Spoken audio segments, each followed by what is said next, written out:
Hey my god, it's Alyssa Mercante. Guess where she's working? She's a freelance urinalist for Rolling Stone magazine. You know, that bastion Bible of music? Then it became a place you went to for films. I think the only good film review I ever gave them a little bit of credit for was for Face Off back in 1997, calling it the Holy Grail of action movies, which actually at that time by Peter Travers was a well-said quote because the film turned out to be an absolute banger.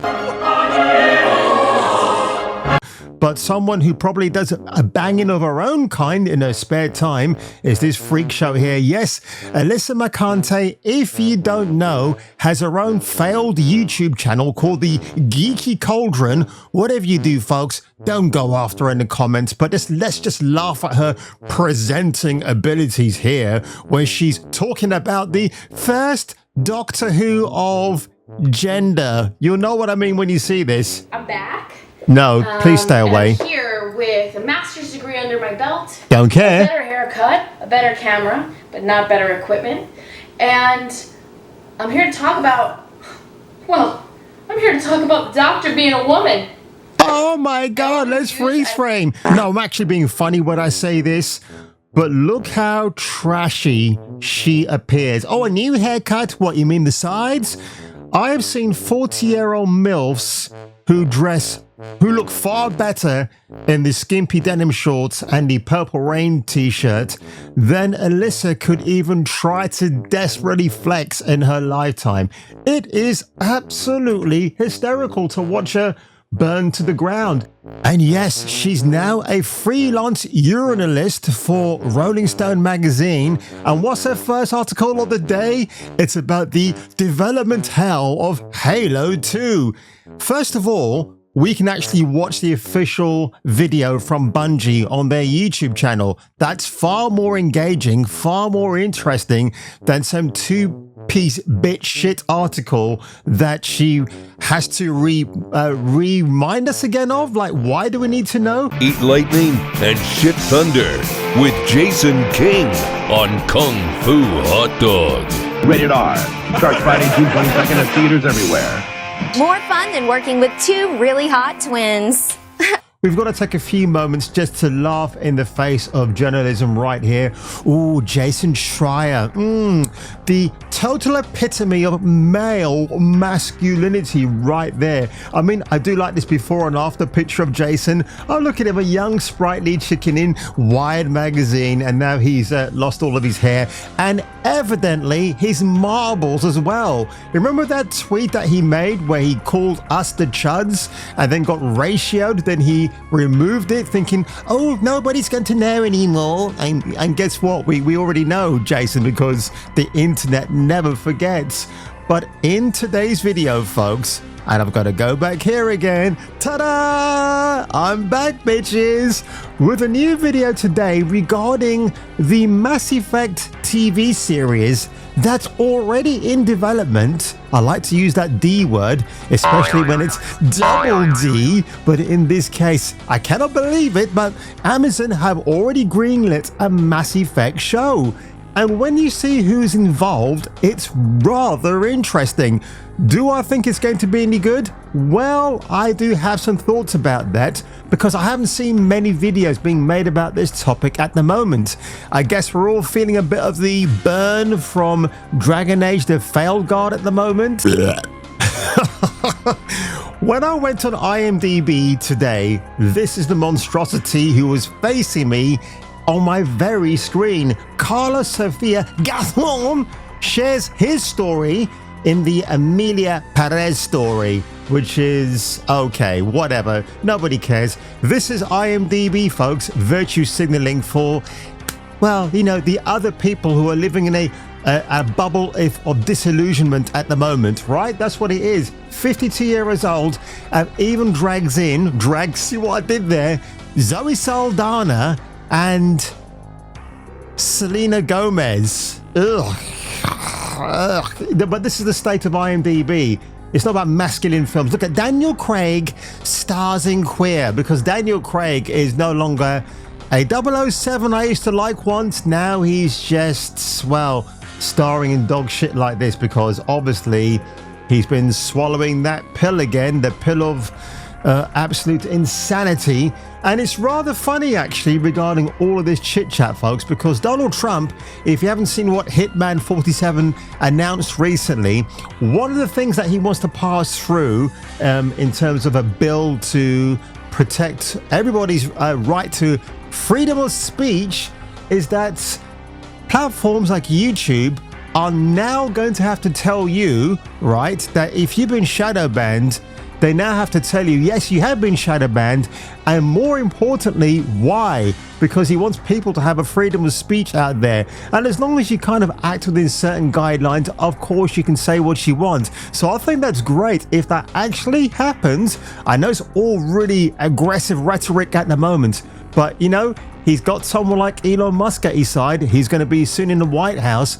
And as Elon is a very avid video gamer, I predict there might be something that gets pushed out as a mandate to video game companies that they cannot indoctrinate certain titles, even new IPs, with ridiculous, weird ideology that could make impressionable people think, oh, do you know what? I actually want to go out here and try this. But hey, folks, back to the main story of the day. Now, don't know if this interests you at all, but the writer of Fast and Furious 9, the worst back entry in that series of films where they went to outer space in a car. I mean, you might as well have called it Chitty Chitty Bang Bang at that stage, because I imagine that creation from Roald Dahl could have done the same thing.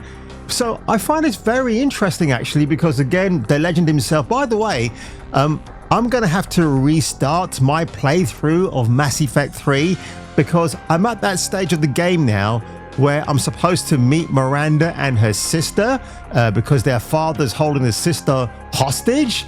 But I didn't romance her in Mass Effect 2. So whatever decision I make going forward, she's going to die in that moment. And plus the Citadel DLC where you party with the Normandy crew. Guess what? Miranda's not there. Well, she can't be because she's out looking for her sister at the time. But there's some other members of that party who aren't there. So I feel deprived. I feel hurt. But that's the beauty of that old BioWare game. The fact that you can make these mistakes and replay them again if you don't have a save point is really fantastic. And I'm probably going to play as the Sentinel class, not the Soldier anymore.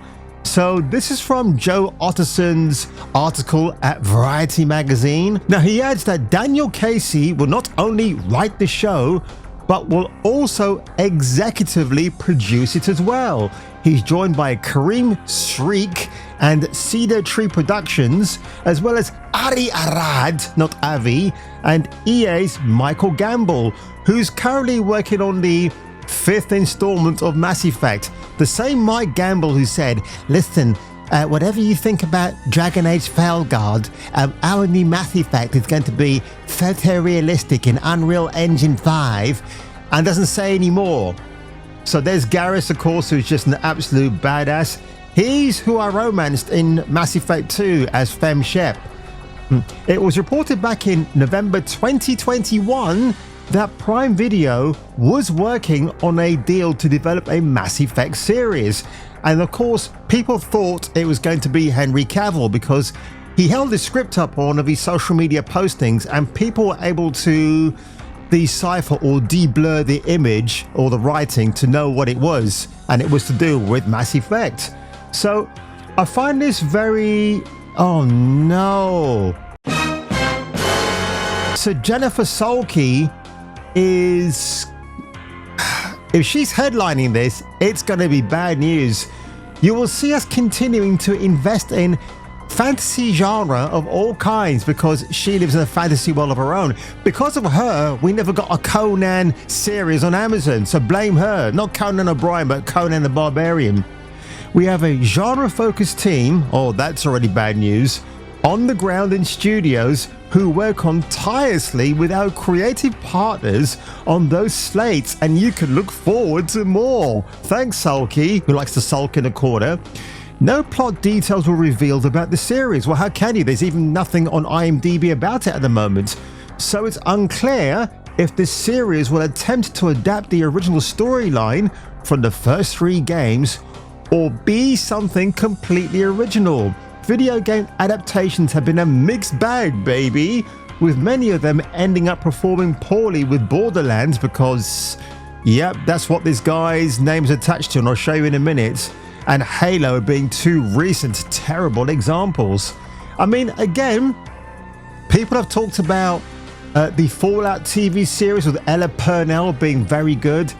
I watched some of it. I didn't like it. I mean, you had a black dude who was a non-binary character despite hailing from the Brotherhood of Steel faction that wears the power armor suit. You want to have sex? Ari Arad. This is over on imdb.com. Borderlands scores a 4.6 from the public. People forget he was involved with the first Iron Man from 2008. And I tell you what, the Punisher from 2004 with Tom Jane is good, but Warzone with the late great Ray Stevenson is a better Punisher movie. Why it's got 5.9 out of 10, I have no idea, because I guess a female Iranian director called Lexi Alexander, I have no idea why she wasn't given the chance to do a sequel or anything else. It's a fantastic movie. It really is. I think it actually... It not that it shits all over the 2004 with Tom Jane, but it's Punisher in his truest form, unfiltered. I mean, the guy RPGs a guy doing parkour. In mid-parkour, he blows him up. It's hilarious. It's so good. The first Ghost Rider as well from 2007, I enjoyed it. I mean, let's face it, folks, we actually went to watch the movie because it was Eva Mendes in the film, right? I mean, she was at that time in her film career where she was taking off her top and showing off her great titties, and then she met Ryan Gosling, and that all soon got put to sleep, didn't it? As well as a career, funny enough. So, not a bad track record. Again, some stinkers in there. I thought Ghost in the Shell was very good.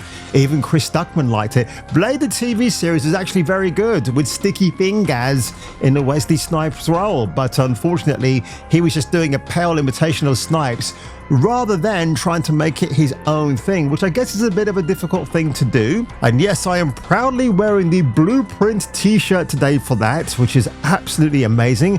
Official merchandise, by the way.